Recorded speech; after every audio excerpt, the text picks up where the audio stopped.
नमस्कार दोस्तों, आप सभी का स्वागत है आपके अपने चैनल जियोवल्लभ फाइनेंस में। मैं आरपीजे आप सभी का स्वागत करता हूं। दोस्तों, आज हम चर्चा करने जा रहे हैं 3 स्टॉक्स और निफ्टी की आने वाला ट्रेंड क्या होगा और क्या टारगेट्स हो सकते हैं, कहां से हमें बाइंग पोजीशन या सेलिंग पोजीशन इनिशिएट करनी चाहिए, प्रॉपर एनालिसिस के साथ, फंडामेंटल्स के साथ, चाहे बाटा इंडिया का हो, चाहे स्टेट बैंक इंडिया का हो, चाहे ब्राइटकॉम का हो। उससे पहले अगर आपको एनालिसिस अच्छी लगे तो वीडियो को लाइक कीजिएगा, चैनल को सब्सक्राइब कीजिएगा। और सबसे इम्पोर्टेंट चीज़ कि इस अभी जो मार्केट की करंट सिनारियो है, बहुत ही टफ मार्केट चल रही है, आप सब जानते हैं। दोनों तरफ से जो पैसा बनाने की जो स्थिति है बड़ी ही मुश्किल तरह कर दी है। सेम डे ऊपर हाई भी मार रहा है, सेम डे नीचे लो भी मार रहा है। तो ऐसे टाइम पे ध्यान दीजिए और अपनी पोजीशंस बहुत ही ध्यान से ट्रेड कीजिए। और सबसे पहले जो मैं बोलना चाहूँगा कि स्टॉक मार्केट का एक ही रूल है कि सबसे पहले आप इंट्राडे ना आके पहले डिलीवरी ट्रेडिंग करना सीखें। उसके बाद जब डिलीवरी ट्रेडिंग में आप एक्सपर्ट हो जाएं, उसके बाद आप शॉर्ट टर्म ट्रेडिंग करें, शॉर्ट टर्म पोजिशनल ट्रेडिंग करें, ठीक। उसके बाद आप स्कैल्पिंग करें, उसके बाद आप आइए इंट्राडे ट्रेडिंग पे। यही एक तरीका है। एल्स आप सालों कोशिश कर लीजिए। जो आजकल मार्केट में बड़ी बड़ी मीठी मीठी बातें की जा रही हैं, ऑप्शन में ट्रेडिंग करो, 10,000 डालो, 1 लाख बनाओ। आप लोगों ने कितने लोगों ने कितना पैसा बनाया ये आप बेहतर जानते हैं। तो अगर मेरी बातें कुछ लॉजिकल लगें तो वीडियो को ध्यान से देखिएगा और चैनल को सब्सक्राइब कीजिएगा, वीडियो को लाइक कीजिएगा। बाकी चलिए एनालिसिस शुरू करते हैं। सबसे पहले मैंने चार्ट खोल रखा है एसबीआई का, लेकिन सबसे पहले मैं चार्ट खोलना चाहूँगा निफ्टी का कि निफ्टी में क्या सिनारियो बन रहा है, क्या पैटर्न बना हुआ है और क्या होने वाला है। देखिए, निफ्टी में आप ये जो मैंने एक ट्रेंड लाइन ड्रॉ कर रखी है, ध्यान दीजिएगा। यहाँ पे ब्रेकआउट आया हुआ है जो कि आपका जो लेवल है 17,600 का, जहाँ पे एक प्रॉपर ब्रेकआउट आया हुआ है। लॉन्ग टर्म का ब्रेकआउट मैं जो बोल रहा हूँ, शॉर्ट टर्म वाला ब्रेकआउट नहीं बोल रहा हूँ। और आपको देखिए फिर प्राइस ने इसी ट्रेंड लाइन को रीटेस्ट किया और वापस से प्राइस नीचे की तरफ मूव करने के लिए तैयार है। दोस्तों, ये पैटर्न है क्या? ये पैटर्न है राइजिंग वेज। और जब ये राइजिंग वेज ये वीकली चार्ट पे बनता है या फिर डेली चार्ट पे बनता है, जो उसकी प्रोबेबिलिटी होती है 90% के ऊपर की, आप एक्यूरेसी आप समझ लीजिए इस पैटर्न की है। अगर ये वीकली या डेली चार्ट पे बने तो फिलहाल के लिए क्या सिम्टम्स बन रहे हैं, क्या सिनारियो बन रहे हैं, ये डिस्कस करते हैं। देखिए, निफ्टी ऑलरेडी वीक हो चुकी है 3-4 हफ्ते इसी इस रेंज में। ये जो आपका ये जो रेंज बना हुआ है निफ्टी का, इसी में चल रहा है प्राइस। और अब एक फाइनली मुझे जो लगता है कि अब ये नीचे जाने के लिए तैयार हो रही है। और आप एक चीज़ नोटिस कीजिएगा कि सबसे पहला जो सपोर्ट निकल के आ रहा है वो आपका है ये आपका 16,980 के लेवल के आसपास। यहाँ पे हो सकता है एक बार प्राइस थोड़ा सा रिटेस्ट करे और प्राइस यहाँ पे एक हैमर कैंडल बने या फिर किसी तरह की भी कोई डोजी कैंडल बने, और उसके बाद प्राइस हो सकता है कि वापस से ये जो हॉरिजॉन्टल लाइन ड्रॉ की हुई है जो कि 17,950 के आसपास की, यहाँ तक एक बार लेवल फिर से आके फिर से पलटी मारे, जो कि ये पैटर्न उस समय जो कन्वर्ट हो जाएगा वो हेड एंड शोल्डर पैटर्न में। दूसरी प्रोबेबिलिटीज ये हैं कि ये जो आपकी नीचे जो हॉरिजॉन्टल लाइन है, फिर ये एक दूसरा सपोर्ट है। अगर प्राइस इसके नीचे क्लोज हो गया, जो कि आपकी ये जो लेवल निकल के आ रही है 16,800 के आसपास, तो आप ये समझ लीजिए कि फिर आने वाले 2 से 3 महीने के अंदर आपको ये 15,280 के लेवल निफ्टी दिखाने के लिए तैयार है। मेरी खुद की भी शॉर्ट पोजीशन है, मैं आने वाले टाइम में शो कर दूंगा आप लोगों को। मेरी बैंक निफ्टी में भी मैं शॉर्ट हूँ, निफ्टी में भी शॉर्ट हूँ, और मैंने एफएनओ की ट्रेड ले रखी है। अब सबसे इम्पोर्टेंट चीज़ है कि अगर ये, जैसे कि कल फ्राइडे की बात करें तो डाउ जोन्स ने ऑलमोस्ट 350 पॉइंट का डाउन साइड दिखाया था। तो हो सकता है कल मार्केट हो सकता है गैप डाउन खुले। और अगर थोड़ा सा मार्केट में किसी किसी कारणवश अगर मार्केट थोड़ी सी ऊपर खुलती है, तो ये जो इस तरह की कैंडल आपने जो देखी हुई है ऊपर से नीचे, इस तरह का पैटर्न फिर से बनने के चांसेस रहेंगे। अगर नीचे की तरफ कैंडल खुलती, नीचे की तरफ ट्रेड, अगर नीचे की तरफ गैप अप गैप डाउन खुलती है मार्केट, तब तो आप समझ लीजिए कि फिर 17,000 की तैयारी हो रही है, जो 400 पॉइंट यहाँ से दूर है। वहाँ पे एक सपोर्ट लेने के चांसेस हो सकते हैं, क्योंकि यहाँ पे देखिए 1 बार 2 बार 3 बार, 3 बार यहाँ पे कैंडल ने कंसोलिडेट करके एक सपोर्ट बनाया, उसके बाद यहाँ से ऑलमोस्ट आपको 19,000 तक का मूव दिया, जो कि ऑलमोस्ट 2,000 पॉइंट तक का मूव था। तो ध्यान रखिए, market already sell off position में आ चुका है, लेकिन मैं फिर से बोल रहा हूँ, मैं इस पैटर्न की बात बहुत ध्यान से करना चाहता हूँ। राइजिंग वेज पैटर्न बना हुआ है, तो इसका टारगेट अल्टीमेट आपका 15,280 से 300 का है, जो कि मार्केट को आना ही आना है। अब आप ये समझ लीजिए, जब तक प्राइस, चांसेस समझ लीजिएगा, जब तक प्राइस, मैं एक यहाँ पे ट्रेंड लाइन ड्रॉ कर देता हूँ,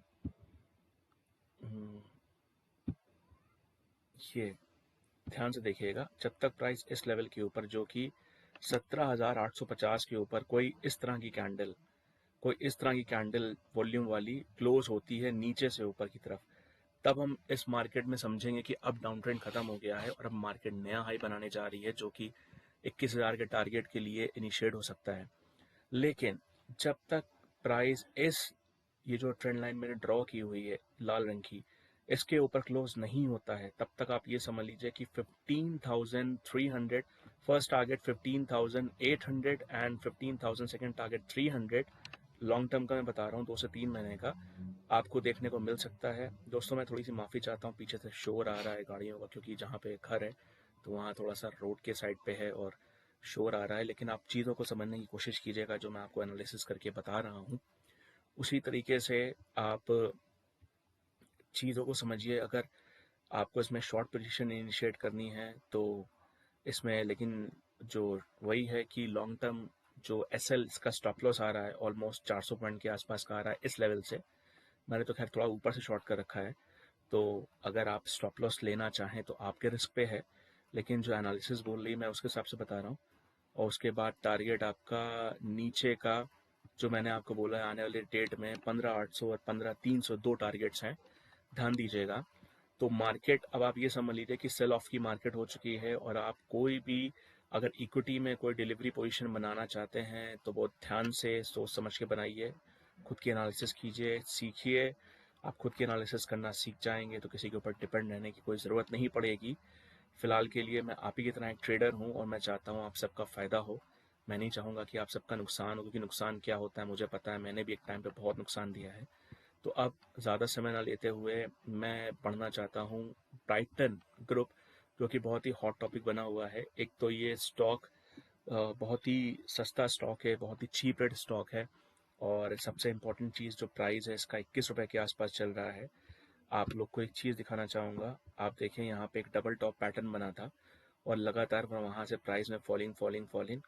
अगर हम इस डबल टॉप पैटर्न की जो टारगेट्स की बात करें, 58 प्लस 118, अगर 118 रुपये से 58 माइनस कीजिए तो कितना होता है, 118 रुपये से 50 माइनस किया तो आपका आ गया ऑलमोस्ट क्या कहते हैं 78, ठीक, 11 नहीं सॉरी 68, और 68 में 18 माइनस कर दें तो आता है 50, ठीक।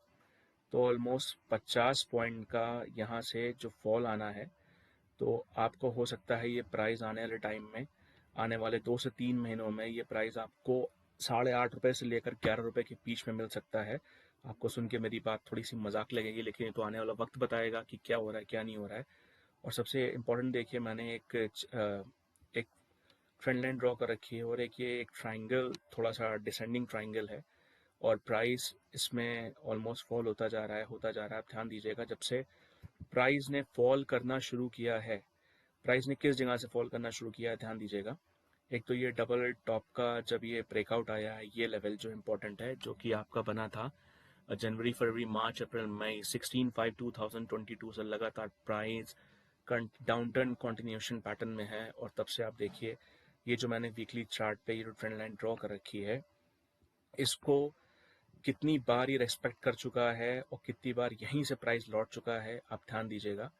तो आप एक चीज़ समझ लीजिए फिलहाल के लिए, कि जब तक प्राइस इस ट्रेंड लाइन के ऊपर कोई इस तरह की कैंडल या इस तरह की कैंडल या इस तरह की कैंडल वॉल्यूम के साथ क्लोज नहीं करती है, मतलब नीचे की तरफ, आप ये समझ लीजिए कोई इस टाइप की कैंडल यहाँ से ऊपर की तरफ जाए और तब जाके आप एक प्राइस में आप समझ लीजिए कि इसमें डाउन ट्रेंड खत्म हो रहा है। अदरवाइज मुझे जो लगता है अल्टीमेट इसका जो टारगेट है आने वाले टाइम में, जो कि आपको 8.5 से लेकर, और ये जोन है 11, मतलब 8 रुपये 90 पैसे से लेकर 11.5 रुपये के बीच में बन सकता है। तो इस चीज़ को ध्यान दीजिएगा। अगर आपके पास ब्राइटकॉम बहुत ही ऊपर लेवल से है तो आपके पास होल्ड करने के अलावा कोई दूसरा चांस नहीं है। और अगर ये प्राइस 8 रुपये के नीचे क्लोज हो जाए तब तो मैं बोलूँगा निकल ही जाइएगा, क्योंकि हो सकता है ये 2 रुपये 3 रुपये भी आ सकता है। अब मैंने आपको ये वीकली एनालिसिस के बारे में पूरा करके बता दिया है, ध्यान से देखिएगा। ये जो ट्रेंड लाइन है जो ड्रॉ कर रखी है, जब भी ये ट्रेंड लाइन, ये भले ही 8.5 रुपये 9.5 रुपये 10.5 रुपये के, सबसे इंपॉर्टेंट चीज़ है नीचे से कैंडल ऊपर वॉल्यूम के साथ क्लोज होनी चाहिए। मैंने कैंडल ही बता दी किस टाइप की होनी चाहिए। अब जो हम इसके फंडामेंटल्स की बात करें तो ध्यान से देखिएगा। फंडामेंटल से मार्केट कैपिटलाइजेशन 4,278 करोड़, काफ़ी बड़ा मार्केट कैपिटलाइजेशन है। इसका करंट प्राइस 21 रुपये, आपको पता ही है। स्टॉक का जो पी रेशियो है 3.13 है, बुक वैल्यू 30.6 है, डिविडेंड यील्ड 1.42% है, जो कि बहुत ही अच्छी बात है। एटलीस्ट ये डिविडेंड तो दे रहा है। आप एक चीज़ समझिए, जो स्टॉक आपको डिविडेंड दे वो स्टॉक कहीं से खराब नहीं हो सकते, बहुत ही कम चांसेस होते हैं। अब देखिए, कंपनी ऑलमोस्ट डेट फ्री है। Stock is trading at 0.69 times its book value. Company is expected to give good quarter. Promoters की जो होल्डिंग्स थी, उन्होंने जो इस समय होल्डिंग्स है, एक टाइम पे 30% के ऊपर होती थी, लेकिन अभी 18.5% है। और ये जो प्रमोटर्स होल्डिंग की जो टेन्योर है वो डिक्रीज होकर 3 साल में लास्ट 20% की जो इसमें कमताई आई है। आप ये समझ लीजिए कि 38 पॉइंट समथिंग परसेंट था, लेकिन अभी के टाइम पे ये 18.5% है। और इनका अगर हम कंपैरिजन करें तो आप इन कंपनी से कर सकते हैं, जो कि टाटा एलेक्सी है जो इन्हीं से रिलेटेड बिजनेस में है, एल&टी टेक्नोलॉजी है, एम्फेसाइज है, परसिस्टेंट सिस्टम है। अब इसके थोड़े से हम क्वार्टर बाय क्वार्टर रिजल्ट की बात कर लेते हैं। सेल्स देखिए दिसंबर 2019 से और दिसंबर 2022 तक की क्या सिनेरियो रहा है। सेल्स 860, 628, मार्च 2020, जून 2020 640, सितंबर 2020 638, दिसंबर 2020 879, एंड ऑलमोस्ट लास्ट दिसंबर की बात करें जो लास्ट ईयर का था 2865 crore, which is extremely good. Expenses की बात करें तो 630 करोड़ का एक्सपेंस था सेल्स में, जो 2019 से स्टार्ट हुआ था। और अभी की जो बात करें एक्सपेंस की तो 2049 करोड़ का एक्सपेंस भी है, जो कि काफ़ी हाई है, बहुत ज़्यादा डिफरेंस नहीं है। ऑपरेटिंग प्रॉफिट की बात करें तो 816 इस साल का लास्ट क्वार्टर का है, सॉरी 2022 का, और स्टार्टिंग थी 229 से। अदर इनकम का जो सोर्स है इस क्वार्टर में -1 है, और जो स्टार्टिंग हुई थी वो 12 से स्टार्ट हुई थी, तो ये भी कुछ ठीक नहीं है, कुछ खास नहीं है। डेप्रिसिएशन वैल्यू की बात करें तो सेल्स के हिसाब से 51, और इस समय जबकि सेल्स 2865 है तो 68 जो डेप्रिसिएशन है वो भी मेरे हिसाब से कुछ ज़्यादा नहीं है, ठीक है, नॉट बैड। अगर हम प्रॉफिट बिफोर टैक्स की बात करें तो 190 से शुरुआत हुई थी और 746 पे एंड हुई है दिसंबर क्वार्टर की। और जो नेट प्रॉफिट है, आप ध्यान दीजिएगा, ईयर ऑन ईयर बेसिस पे भी आएंगे, लेकिन क्वार्टर ऑन क्वार्टर बेसिस पे लास्ट 3 क्वार्टर की अगर हम बात करें तो प्राइस काफ़ी अच्छा नेट प्रॉफिट रहा है। और अर्निंग पर शेयर जो 1.45 से स्टार्टिंग थी, अभी का जो अर्निंग पर शेयर है 2.70 की वैल्यू है, ये भी अच्छी है। और सबसे इम्पॉर्टेंट चीज़, अगर अब हम ईयर ऑन ईयर बेसिस की बात करेंगे, ये सबसे इम्पॉर्टेंट नंबर्स हैं, ध्यान दीजिएगा। सेल्स जो ईयर ऑन ईयर बेसिस पे मार्च 2011 में थी, वो थी 467, और आज की डेट की अगर हम बात करें मार्च 2022 तक की, जो 5020 करोड़, और जो एक्सपेक्टेड है कि मार्च 2023 में, जो इसी महीने चल रहा है, इसी महीने में इसके रिजल्ट्स भी आने हैं मेरे ख्याल से, मार्च में या अप्रैल में, 7269 की एक्सपेक्टेशंस हैं। और एक्सपेंसेस भी बढ़ ही रहे हैं, क्योंकि मार्च 2022 में 3500 के एक्सपेंसेस थे, और इस साल जो एक्सपेंसेस जो एक्सपेक्टेड हैं वो 5104 करोड़ के एक्सपेंसेस आपके एक्सपेक्टेड हैं। जो ऑपरेटिंग प्रॉफिट है आपके सामने है, 76 से स्टार्टिंग थी और अभी जो एक्सपेक्टेड है 2165 है, और जो मार्च का है जो 1507 है। तो अगर हम बात करें यहाँ पे जो प्रॉफिट बिफोर टैक्स है, जो लास्ट मार्च 2022 में 1258 करोड़ का था, और एक्सपेक्टेड है इस मार्च के 2023 में 1894 करोड़ होने के चांसेस हैं। और जो नेट प्रॉफिट है इस ईयर के, मतलब ये जो मार्च में या फिर जब भी रिजल्ट आएगा जो उसका, तो 1365 एक्सपेक्टेड है, जो कि लास्ट ईयर के प्रॉफिट से भी अच्छा है। और अर्निंग पर शेयर इस ईयर इंक्रीज होकर 6.77 होने के चांसेस हैं, जो मार्च 2022 तक 4.52 था। तो मुझे तो नहीं लगता है कि अर्निंग पर शेयर कुछ ज़्यादा बढ़ना चाहिए इस साल, क्योंकि प्राइस ऑलमोस्ट काफ़ी गिर चुका है। तो ये थोड़ा सा वैल्यू नीचे ही आनी चाहिए। और अगर डिविडेंड पे आउट की बात करें तो लास्ट ईयर तक 2022 के मार्च तक 7% के हिसाब से डिविडेंड पे आउट जो दिया गया है। और इस साल का कुछ कंफर्म नहीं है कि इस साल कुछ डिविडेंड पे आउट दिया जाएगा या नहीं दिया जाएगा, ना कुछ एक्सपेक्टेशंस हैं। अगर इनके कंपाउंडेड सेल्स की बात करें लास्ट 10 साल की, तो 15% के हिसाब से ग्रोथ है, और उसके 5 साल की 15% के हिसाब से है। तो ऑलमोस्ट जो सेल्स की बात करें तो ग्रोथ हो ही रही है इसमें। रिटर्न ऑन इक्विटी भी अगर लास्ट 10 साल की बात करें तो 18% के हिसाब से रिटर्न आया है। अगले लास्ट 5 ईयर्स की बात करें 17% है, लास्ट 3 ईयर्स की बात करें 18% है, लास्ट ईयर की बात करें तो 21% है। लेकिन इस साल जो चांस हैं, जो लगता है कि वो गिरने के ही चांसेस, क्योंकि प्राइस ऑलमोस्ट आधे से कम हो चुका है। ठीक है, अगर बैलेंस शीट देखें हम इनकी, इनके जो रिजर्व्स हैं 4891, जो कि मार्च 2022 में थे, और जो कि सितंबर 2022 के क्वार्टर का बता रहे हैं 5776 थे। अदर लाइबिलिटीज़ मतलब आप समझ लीजिए कि जो इन एक तरह से आपका जो एक ये इनको देना जो निकल रहा है, अब समझ लीजिए 850 सितंबर तक की हैं। टोटल लाइबिलिटीज़ जो हैं वो हैं आपकी 7030। ठीक है, अदर एसेट्स जो इनके पास हैं वो हैं आपकी 5481 सितंबर तक की, और जो रिजर्व्स हैं इनके पास 5776 के हैं। तो टोटल एसेट्स इनके पास 7030 करोड़ के आसपास की है, जो सितंबर 2020 के आसपास का है। और कैश फ्लोज भी कुछ खास नहीं है, लेकिन ऑल ओवर देखा जाए तो ये कंपनी अच्छा कर रही है। लेकिन फिर भी प्राइस नीचे क्यों आ रहा है, तो सबसे इम्पोर्टेंट चीज़ तो मैंने चार्ट पे समझा दिया कि एक डाउनफॉल में चल रहा है अभी ये स्टॉक, डाउन ट्रेंड चल रहा है, कंटिन्यूशन डाउन ट्रेंड। और एक रीज़न और भी होता है, जो स्टॉक सस्ते होते हैं या जिस स्टॉक पे पब्लिक की ज़्यादा नज़र होती है, तो उस स्टॉक को ये लोग ऑपरेटर्स टारगेट भी करते हैं। कुछ ओनर्स भी होते हैं कि वो चाहते हैं कि पब्लिक अपना जो वैल्यू है वो कम कर दे, जो बाइंग है वो कम कर दे शेयर्स में, और वो खुद की बाइंग करके शेयर्स को बूस्ट करें। ये एक मार्केट का एक रूल है, रूल के समझ लीजिए, ये एक मार्केट की एक तरह से उनकी एक प्रैक्टिस है। और हम जो रिटेलर्स या हम जो ट्रेडर्स हैं, जो इन्वेस्टर्स हैं, जो हम लोगों ने पैसा डाल रखा है, ऑलमोस्ट हम लोग इस चीज़ से निकल जाएं, यही सब लोग चाहते हैं, यही मार्केट में हो रहा है। तो लॉन्ग टर्म के लिए अगले आने वाले 3 से 5 सालों के लिए आप ये शेयर्स रख सकते हैं।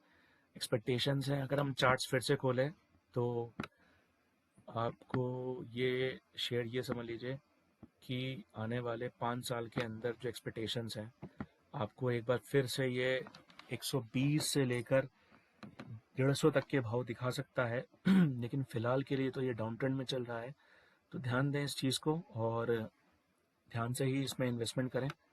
आपको नीचे के लेवल्स बहुत जल्दी मिलेंगे। आपके पास अगर आप इन्वेस्ट करना चाहते हैं, तो अगर आपके ऊपर से भी आपने ले रखा है तो फिर आपके पास कोई चांस तो है नहीं। अगर आप लॉस बुक करना चाहें तो ये आपके ऊपर है, लेकिन मैंने बोला जब तक ये 8 रुपये के नीचे क्लोज नहीं होता है तब तक इसमें किसी तरीके की कोई ऐसी प्रॉब्लम वाली बात नहीं है। फिलहाल ये यही चाह रहा है कि सब जितने भी हम लोग जैसे इन्वेस्टर्स हैं पैसे निकालें और इससे निकल के दूसरी चीज़ में पैसे डालें, और जो इनके जो ओनर्स हैं, जो प्रमोटर्स हैं, अपनी होल्डिंग्स बढ़ाएं और खूब पैसा बनाएं, जैसे कि इस बैंक के साथ हो रहा है, आप सब जानते हैं। तो अब हम मूव करेंगे बाटा इंडिया की तरफ। बाटा इंडिया को देखेंगे कि कहाँ से इसमें डाउनफॉल स्टार्ट हुआ, क्यों हुआ, क्या प्रॉब्लम हुई। आप ध्यान से देखिएगा बाटा इंडिया में भी, जैसा कि इसमें ब्राइटकॉम में सॉरी आपका डाउन ट्रेंड स्टार्ट हुआ, डबल टॉप बना, यहाँ पे भी देखिए एक डबल टॉप बना, यहाँ से प्राइस ने क्लोज लिया नीचे की साइड, और फिर प्राइस ने यहाँ थोड़ा सा कंसोलिडेट किया, और फिर प्राइस लगातार लगातार लगातार गिरता जा रहा है, गिरता जा रहा है, गिरता जा रहा है। और आप ये देखिए अभी एक चैनल में ट्रेड हो रहा है, और चैनल में ट्रेड होते होते ये ऑलमोस्ट 1420 के लेवल तक आ गया है। और फिलहाल के लिए तो इसमें ये बोलना चाहेंगे कि आप इसमें अगर बाइंग में फंसे हुए हैं, अगर आपने बाटा इंडिया ले रखा है, तो ये जो इसका स्टॉप लॉस है, अल्टीमेट स्टॉप लॉस, वो आपका निकल के आ रहा है क्या कहते हैं 1275 से 1220 के लेवल तक का। और उम्मीद पूरी पूरी है कि प्राइस नीचे जाने की तैयारी में है, और आपको ये प्राइस बाटा इंडिया का बहुत ही जल्दी नीचे जाते हुए दिखेगा। नीचे का जो सपोर्ट है वो फिलहाल तो आसपास कोई भी सपोर्ट नहीं है, ये सपोर्ट था जो उसने ऑलरेडी ब्रेक कर दिया है, जो ये आपका 1435 का जो सपोर्ट था। और वापस से ट्रेंड लाइन, वापस से ये आपको मैं एक हॉरिजॉन्टल लाइन ड्रॉ करके दिखाता हूँ। ये एक सपोर्ट था, और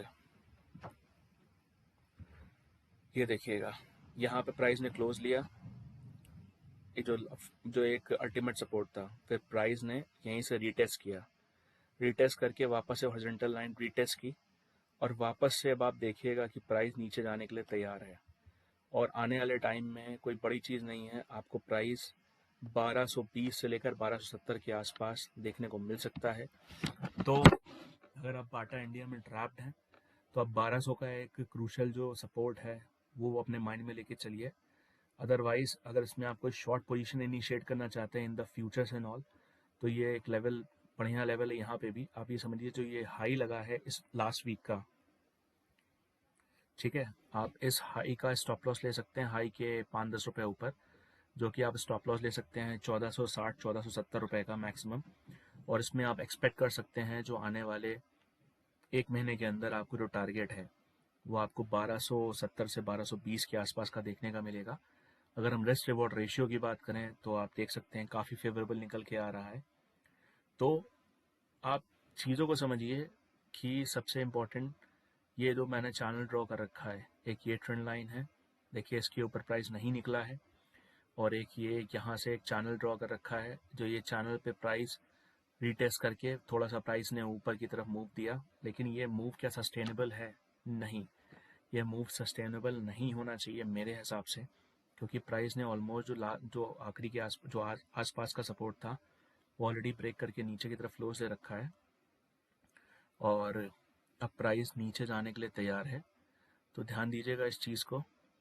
और जब तक इसमें बाइंग की अगर हम बात करें, अब ध्यान दीजिएगा, बाइंग जब तक, जैसा कि मैंने ब्राइटकॉम में भी लेके बताया था, कोई इस टाइप की कैंडल हो या फिर इस टाइप की कैंडल हो, नीचे से जो ट्रेंड लाइन है ये, इसको ब्रेक करके, ठीक है, इसको ब्रेक करके जब ये ऊपर की तरफ क्लोज हो, तब आप समझिएगा कि इसमें कोई बाइंग इनिशिएट आप कर सकते हैं। लेकिन सबसे इंपॉर्टेंट चीज़ वॉल्यूम ज़रूर देखिएगा, वॉल्यूम का होना बहुत ज़रूरी है, ठीक है।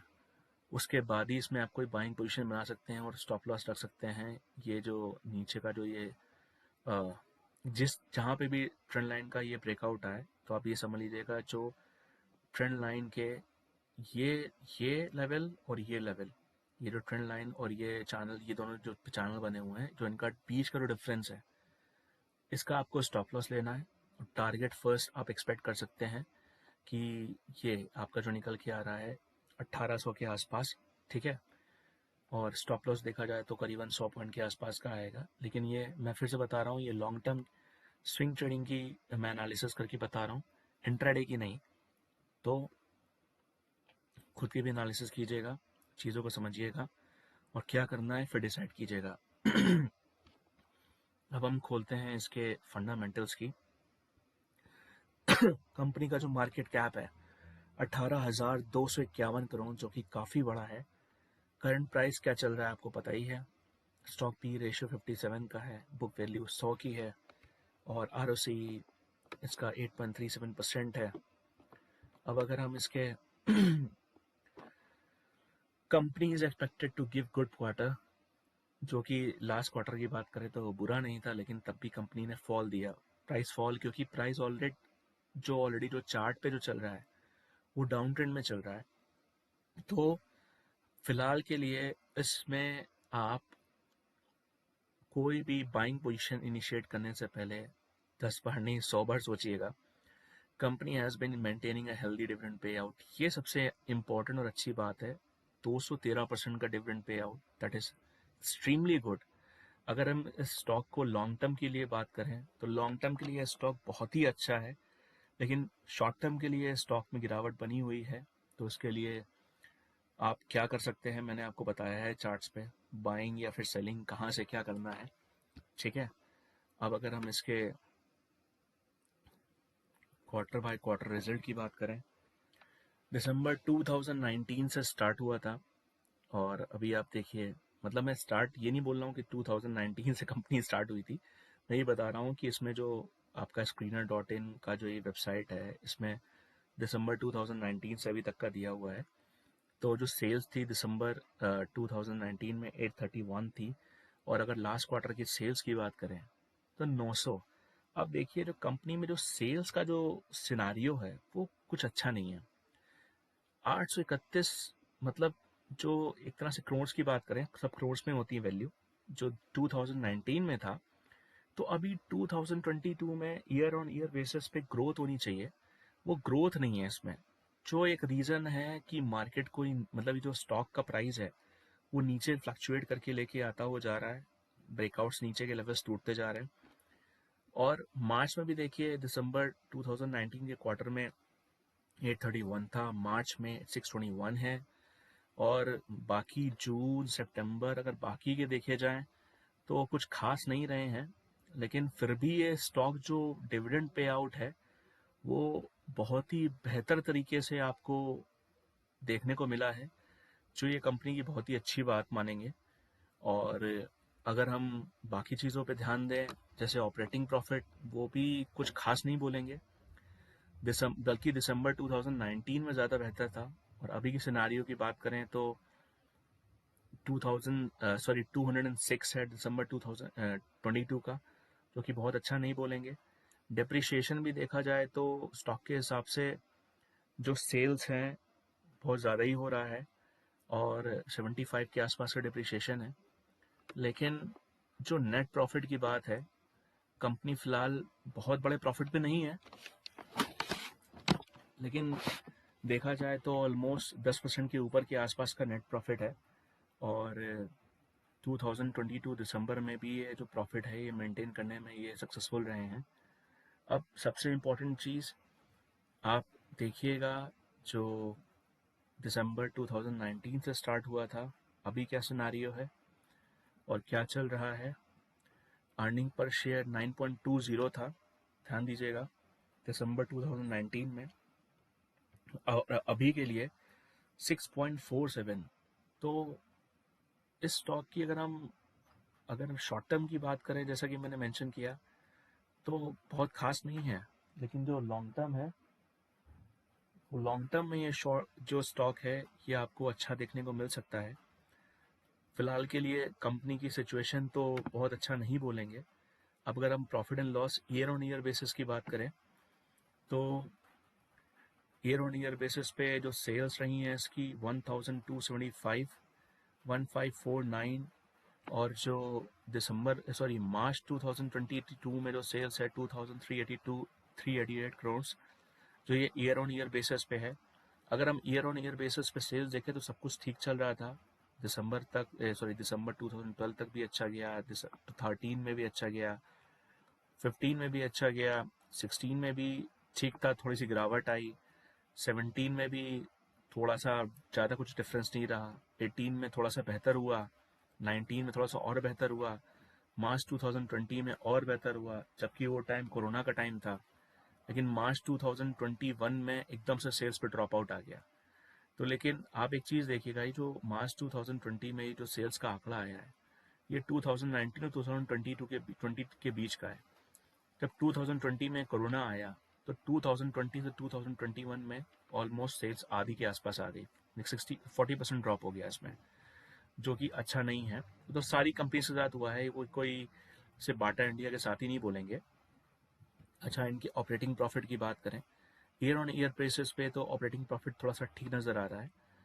और अब की एक्सपेक्टेड है कि 2023 के मार्च में जब भी इसका रिजल्ट आएगा, मार्च अप्रैल जब भी, तो 774 के आसपास की एक्सपेक्टेशंस हैं।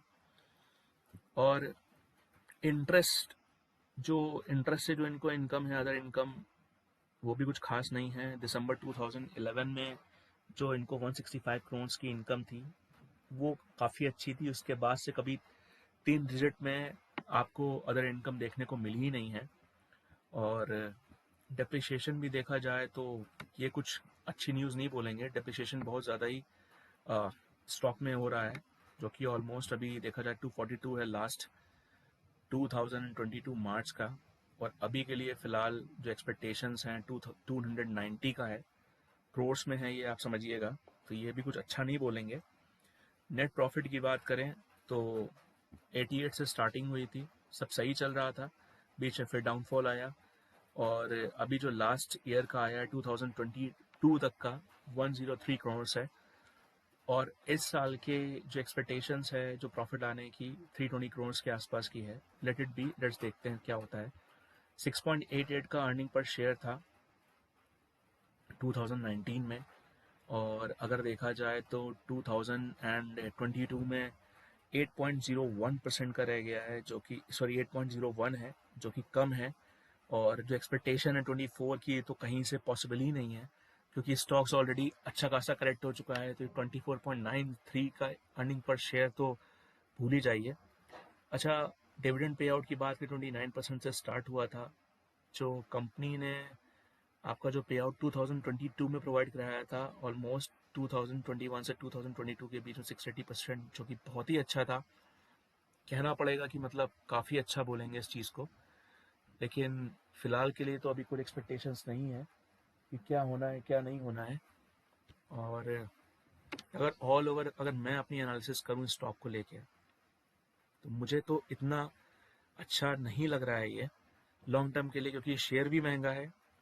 और जिनके पास, अब मैं उनके लिए बोलना चाहता हूँ जिनके पास ये शेयर्स ऑलरेडी है, जिनके पास कोई ऑप्शन नहीं है, तो उनके लिए एक चांस हो सकता है कि आने वाले 5 साल में कंपनी की पोजीशंस थोड़ी सी अच्छी हो, और जो ये शेयर है आपको ऊपर जाता मिले, और आपका जो लॉसेस हैं वो रिकवर हो जाए। लेकिन अगर एक फ्रेश इन्वेस्टमेंट की बात करें, तो मुझे नहीं लगता है कि इसमें इन्वेस्ट करना चाहिए।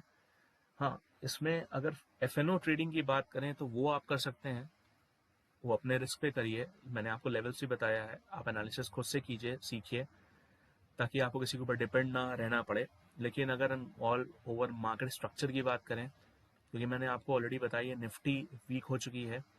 और निफ्टी में जब तक 18,900 के, सॉरी, मैंने लेवल क्या बताया था, मैं आपको फिर से भी आके बता दूंगा कौन सा लेवल था, उसके ऊपर क्लोज नहीं होता है, तो तब तक निफ्टी में किसी तरह की कोई स्ट्रॉन्ग बुलिश टेक्निकल नहीं बन रहा है। और फिलहाल के लिए तो एक डाउन ट्रेंड की शुरुआत हो चुकी है, कोई बड़ी बात नहीं है। हो सकता है कि जो हम एक्सपेक्ट कर रहे हैं आने वाले साल के अंदर, हमें निफ्टी 15,200 की, 15 मतलब 290 से 15,300, वो हो सकता है अगले 3 महीने में आपको दिखा दे, मई जून तक दिखा दे। कुछ भी हो सकता है, we can't say anything about that. But yes, एक चीज़ है, जैसे कि मैंने बोला, मैं शॉर्ट हूँ, लेट इट बी, या तो लॉस बुक करूँगा या तो बड़ा प्रॉफिट बुक करूँगा। क्योंकि ऑलमोस्ट ट्रेडिंग जो स्टाइल है, अगर आप 1 रुपये का नुकसान दे रहे हैं, एटलीस्ट 4 से 5 रुपये का प्रॉफिट तो आना ही चाहिए। तो ये थे आपका निफ्टी, SBI और बाटा इंडिया की, सॉरी, निफ्टी, बाटा इंडिया और प्राइडकॉम की एनालिसिस। अब हम बात करते हैं स्टेट बैंक ऑफ इंडिया, जो कि बहुत ही सबसे इम्पोर्टेंट चीज़, ये शेयर एक ब्लू चिप शेयर है क्योंकि निफ्टी 50 का शेयर है। और दूसरी चीज़ कि ये अपने इंडिया का सबसे बड़ा बैंक है, स्टेट बैंक ऑफ इंडिया। और इसकी जो मार्केट कैप है आप देख लीजिए, 4,88,489 फ्रीकिंग करोड़। मतलब क्या ही इसका मार्केट कैपिटलाइजेशन है। मतलब अगर खुदा ना खास्ता इस बैंक के ऊपर किसी तरह की कोई प्रॉब्लम आए तो इंडिया की इकॉनमी तो ऐसे ही ध्वस्त हो जाएगी। लेकिन भगवान ना करे कभी ऐसा कुछ हो।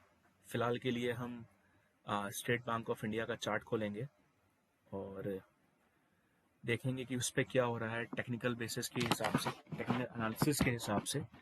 तो दोस्तों एक चीज़ नोटिस कीजिएगा, इस पर भी कुछ चीज़ें सिमिलर सी हैं जो कि आपकी निफ्टी के ऊपर बनी हुई थी। ध्यान दीजिएगा, जब मैंने निफ्टी का चार्ट खोला था तो मैंने आपको क्या बोला था, एक ये ट्रेंड लाइन, एक ये ट्रेंड लाइन, सेम टाइप की कैंडल जैसे निफ्टी में भी वॉल्यूम नीचे की तरफ क्लोज लिया है।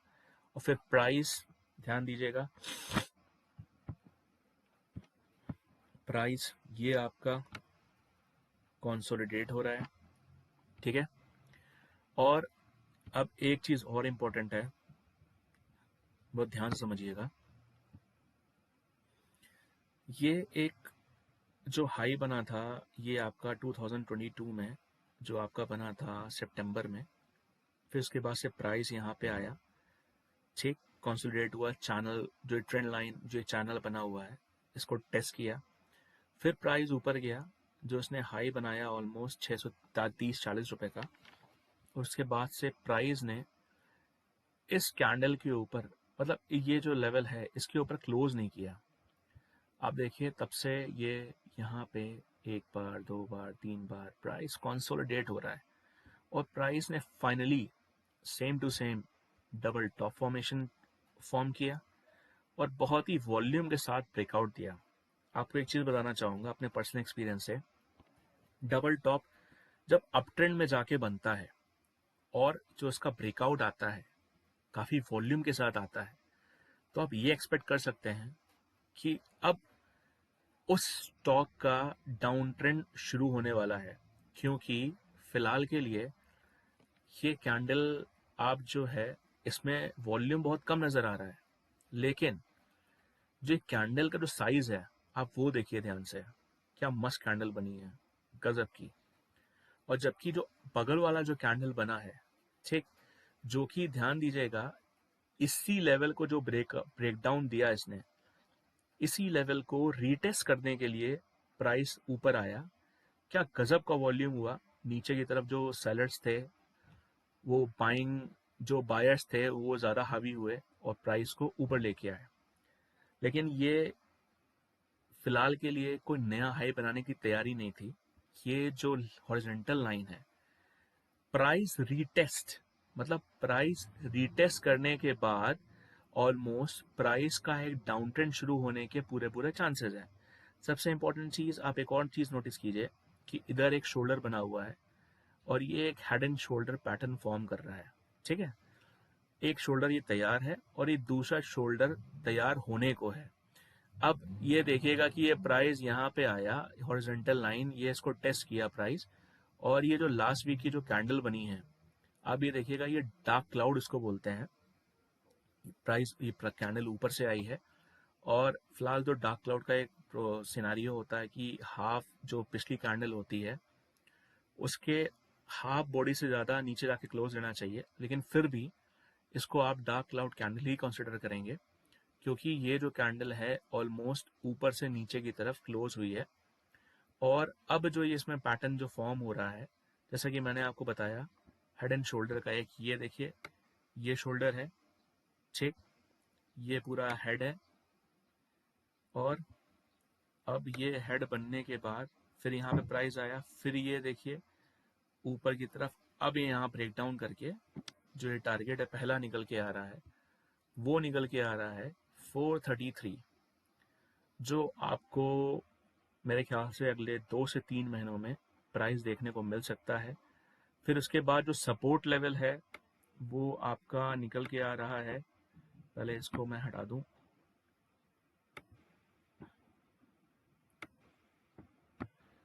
अरे यार एक सेकेंड। तो ये जो सपोर्ट लेवल है फिलहाल के लिए ये लेवल है सपोर्ट का। हो सकता है प्राइस आपको 407 रुपए के आसपास भी देखने को मिले। तो मेरे हिसाब से अगर इसमें आपको बाइंग पोजीशन इनिशिएट करनी है, मतलब लॉन्ग टर्म के लिए आप एक्सपेक्ट करते हैं कि एसबीआई में कुछ बड़े टारगेट्स, तो ये वो लेवल है 400 रुपए से लेकर 410 रुपए तक का, या 430 रुपए तक का भी लेवल आप देख सकते हैं। वहां पे आए बाइंग कीजिए, स्टॉप लॉस मेंटेन कीजिए जो ये ऑलमोस्ट 100 पॉइंट का है। आपको लगेगा कि क्या स्टॉप लॉस, भैया देखिए लॉन्ग टर्म के लिए यही स्टॉप लॉस निकल के आ रहा है जो नेक्स्ट सपोर्ट है स्ट्रॉन्ग। और फिर उसके बाद जो आप टारगेट एक्सपेक्ट कर सकते हैं, तो मुझे जो लगता है कि टारगेट आपका यहाँ से यहाँ तक आने के बाद जो आपका टारगेट बनेगा, ठीक है, वो आपका बनेगा ऑलमोस्ट 750 के आसपास, जो कि ऑलमोस्ट 350 पॉइंट ऊपर है। ठीक है, तो ध्यान दीजिएगा इस पे, अगर आपको बाइंग करनी हो तो कौन सा लेवल आपके लिए बेस्ट रहेगा। और सेल ऑफ के लिए अभी पोजीशन एकदम बढ़िया है, आप इस पे सेल ऑफ कर सकते हैं बढ़िया तरीके से। और इसमें अगर रिस्क रिवॉर्ड रेशियो की बात करें तो अभी अगर आप फ्यूचर्स में सेल ऑफ कर रहे हैं तो आप रिस्क रिवॉर्ड रेशियो समझ लीजिए कि जो टारगेट निकल के आ रहा है, सॉरी जो स्टॉप लॉस निकल के आ रहा है आपका 575 के लेवल का। ठीक है, और आपको अगर देखा जाए तो स्टॉप लॉस जो है आपका ऑलमोस्ट करीबन 25 से 30 पॉइंट का है। और जो टारगेट की मैं बात करूं, ब्रावो, जो आपका 1:3 टाइम्स का है। अगर आपको एफएनओ में शॉर्ट करना है तो आप समझ जाइए कि आपको ऑलमोस्ट 1.5 लाख रुपए के आसपास की प्रॉफिट हो सकती है। और सबसे इम्पोर्टेंट चीज़ है कि आपका इसमें स्टॉप लॉस की बात करें, रिस्क रिवॉर्ड रेशियो वो काफ़ी फेवरेबल है, वो इतना बड़ा नहीं है, तो आप इस पे एक अच्छा पैसा बना सकते हैं। अब अगर हम बात करें इसके फंडामेंटल्स की, आता हूँ उस पर भी, लेकिन ध्यान दीजिएगा, मैं आपको फिर बोल रहा हूँ, कई लोगों को लगेगा मैं बकवास कर रहा हूँ, लेकिन आप लोग इसमें एक अच्छा पैसा बना सकते हैं बस का। लेकिन ये है कि एफएनओ जो मार्जिन है इसका काफ़ी ज़्यादा है, 1.5 लाख के ऊपर का है, जो कि काफ़ी है। और अगर हम इसके फंडामेंटल्स को ओपन करें, मार्केट कैपिटलाइजेशन आप देख ही चुके हैं, 4,88,000 करोड़। ठीक है, करंट प्राइस क्या चल रहा है, बुक वैल्यू क्या है, डिविडेंड डील 1.30% है। Company has delivered poor profit growth of 160%। 5 साल में जो कंपनी की जो ग्रोथ है कुछ खास नहीं है इसमें दिखा रहा है।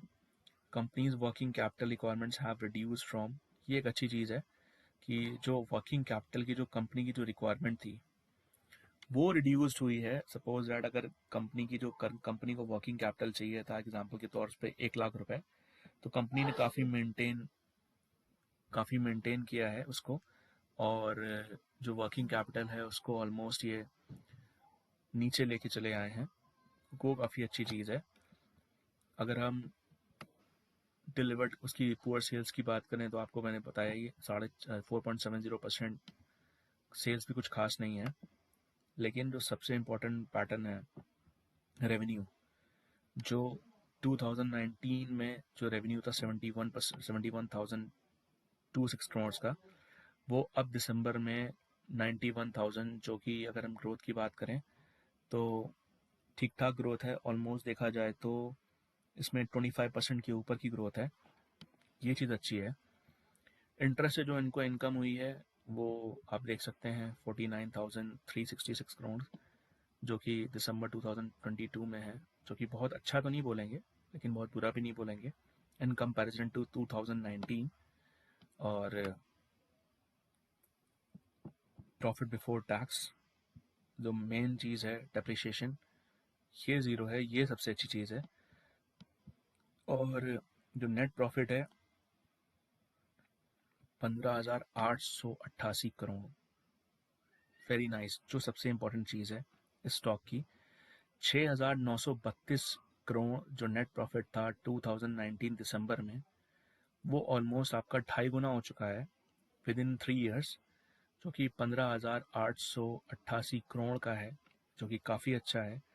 ग्रॉस एनपीए की बात करें तो 6%, नेट एनपीए की बात करें, लेकिन अभी जो एनपीए है इसका इसमें शो नहीं हो रहा है, तो बताना थोड़ा सा मुश्किल है, लेकिन ये अपने एनपीए को कंट्रोल ही कर रहे होंगे, तभी जो प्रॉफिट है आपका ज़्यादा है, और जो आपका डिप्रिसिएशन है वो भी नहीं इसमें ज़्यादा दिखा रहा है। ईयर ऑन ईयर बेसिस की बात करें तो जो रेवेन्यू है आपका 636, और आपका फ़िलहाल की टाइम पे 2022 में ऑलमोस्ट बहुत ही बेहतरीन रेवेन्यू है, जो कि हर किसी बैंक का देखने को नहीं मिलता है। इसलिए मैंने बोला एसबीआई जो बैंक है, इंडिया का नेशनल बैंक है और सबसे बड़ा बैंक है, अगर इस बैंक के साथ कोई प्रॉब्लम हो तो फिर आप समझिए बहुत बड़ी प्रॉब्लम हो जाएगी अपनी इंडियन इकॉनमी में। और बाकी चीज़ें आप देख सकते हैं, इंटरेस्ट से जो इनकम थी 086, मतलब 86 करोड़ों से आज की डेट में जो इंटरेस्ट की इनकम है लास्ट ईयर तक की 1,56,194 करोड़। बहुत ही बड़ा फिगर है ये।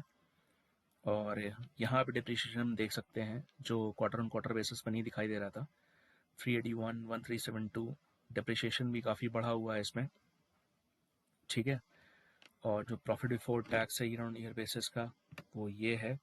और नेट प्रॉफिट की बात करें तो 180 से शुरुआत हुई थी 2011 मार्च की, और अभी के लिए फ़िलहाल 37,183 crore, which is extremely recommendable job by SBI. They are doing really well. Earning per share की बात करें तो 6.83 से स्टार्टिंग थे, और अभी 39.64 का EPS अर्निंग पर शेयर है, ठीक है। डिविडेंड पे आउट की बात करें तो 18% था आपका 2011 में, और दिसंबर 2022 में, सॉरी मार्च 2022 में भी 18% का है, तो ये कुछ ज़्यादा नहीं, लेकिन फिर भी 18% दे रहा है, कम नहीं है, अच्छा ही है। तो ऑल ओवर अगर हम इस बैंक की बात करें तो मेरे हिसाब से इस बैंक में इन्वेस्ट करने लायक है। कंपाउंड सेल्स ग्रोथ देख लीजिए, 10 ईयर्स की 7% है, 5 ईयर्स की 5% है, 3 ईयर्स की 5% है, और 10 ईयर्स की 9% है। रिटर्न ऑन इक्विटी 10 साल में 7% का रिटर्न है, 5 साल में 6% का रिटर्न है, 3 साल में 9% का रिटर्न है, लास्ट ईयर 12% का रिटर्न है, ठीक। लेकिन अभी तो फिलहाल बैंक जो है ये डाउनफॉल की तरह जा रहा है, तो फिलहाल के लिए इस बैंक में फ़िलहाल के लिए तो आप शॉर्ट पोजीशन इनिशिएट करते हैं एफएनओ पे, और फ़िलहाल के लिए तो आप अगर इसमें बाइंग करना चाहते तो मैंने आपको लेवल ऑलरेडी बता दिया है। अब हम एक छोटा सा रिवीजन कर लेते हैं। निफ्टी में जैसा कि मैंने आपको बताया, इसमें आप शॉर्ट पोजीशन इनिशिएट कर सकते हैं निफ्टी में, और जो कि निफ्टी में शॉर्ट पोजीशन इनिशिएट करके आप जो टारगेट है फर्स्ट, वो आपका फिलहाल 17,000 के आसपास आ रहा है।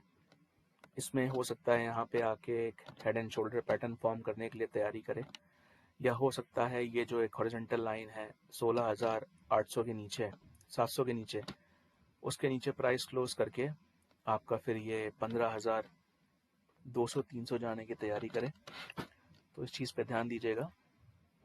और अगर स्टॉप लॉस की बात करें तो ये जो ट्रेंड लाइन ड्रॉ कर रखी है, स्टॉप लॉस 17,950 के ऊपर का ही आ रहा है फिलहाल के लिए।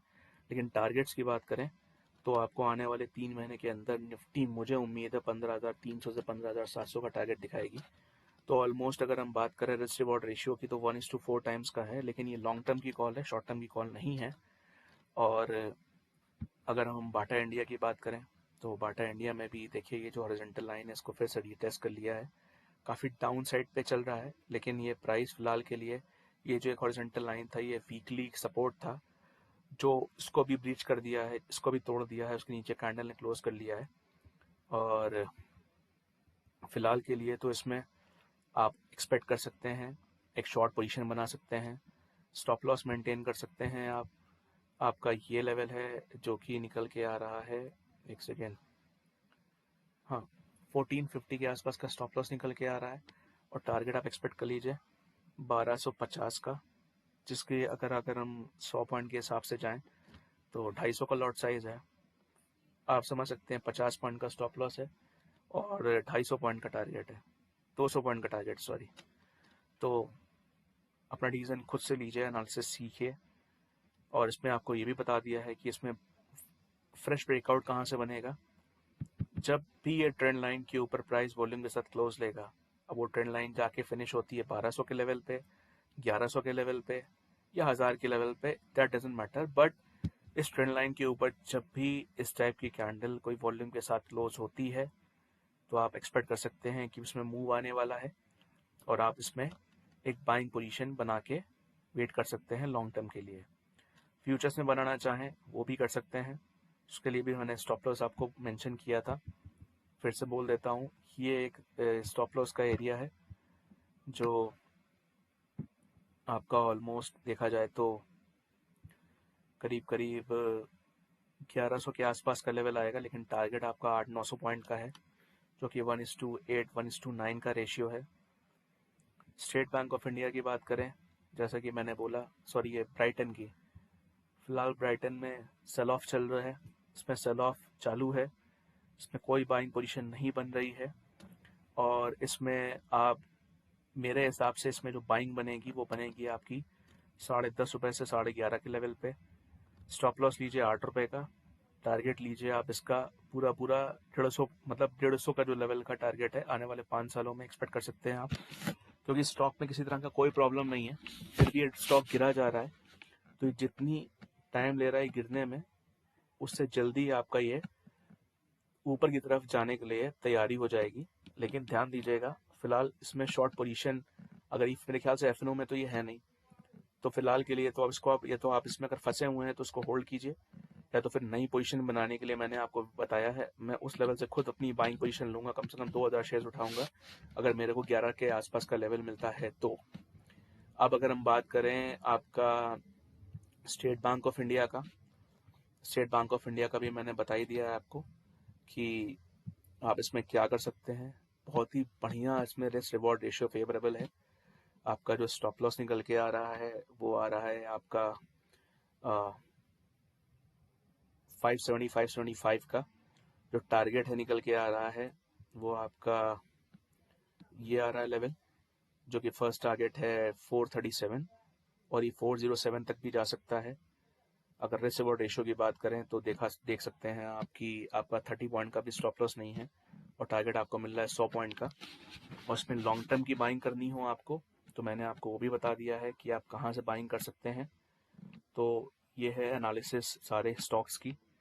अगर आपको एनालिसिस अच्छी लगी हो तो प्लीज़ वीडियो को लाइक कीजिएगा, चैनल को सब्सक्राइब कीजिएगा। और मैं आपसे फिर से बोलना चाहता हूँ, सभी ट्रेडर्स को विनती, अगर जिनको समझना चाहें, देखिए हम जो ट्रेडर्स होते हैं, मैंने भी ट्रेडिंग करियर की शुरुआत की थी, तो मैं यही टिप्स पे ही ट्रेडिंग करता था, बहुत नुकसान खाया।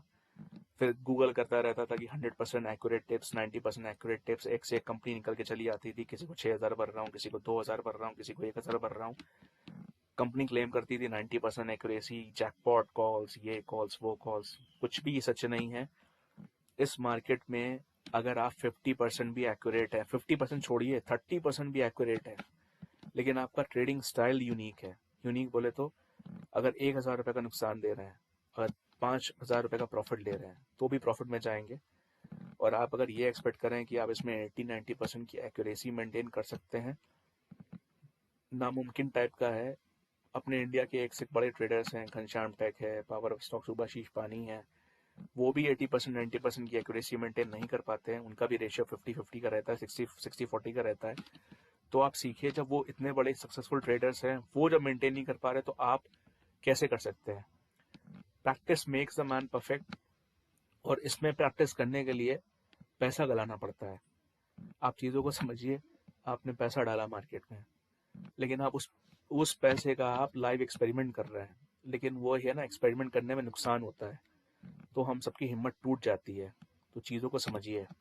तो कहने का मतलब ये है कि ऑप्शन ट्रेडिंग अच्छी है, लेकिन मैं प्रेफर करता हूँ कि ऑप्शन अगर सेल करके चला जाए तो वो ज़्यादा प्रॉफिट देता है। रिस्क भी है लेकिन प्रॉफिट भी ज़्यादा है। जो ऑप्शन बायर्स होते हैं, मेरे ख्याल से घनश्याम सर जैसे लोग बहुत ही कम ही हैं जो ऑप्शन बाइंग करके पैसा बना लें। हैट्स ऑफ टू हिम कि वो इतनी उन्होंने जो भी मेहनत की है वो मेहनत आज उनके स्टॉक्स में दिख रही है। लेकिन सीधी सी बात है, आप ये चीज़ अपने दिमाग से निकालिए, जो आपको दिखाया जा रहा है, पढ़ाया जा रहा है, 10,000 क्वांटिटी, 1,000 क्वांटिटी, 100 क्वांटिटी, भैया एक लॉट भी बहुत होता है। आपने 100 क्वांटिटी निफ्टी की खरीदी, सपोज दैट प्रीमियम आपका 150 रुपये का है, तो आप समझ लीजिए आप कितना पैसा दे रहे हैं। मतलब आप एक ट्रेड में अगर 150 रुपये का प्रीमियम है, 100 क्वांटिटी खरीदी, तो आपके कितने लग रहे हैं, कैलकुलेट कर लीजिए।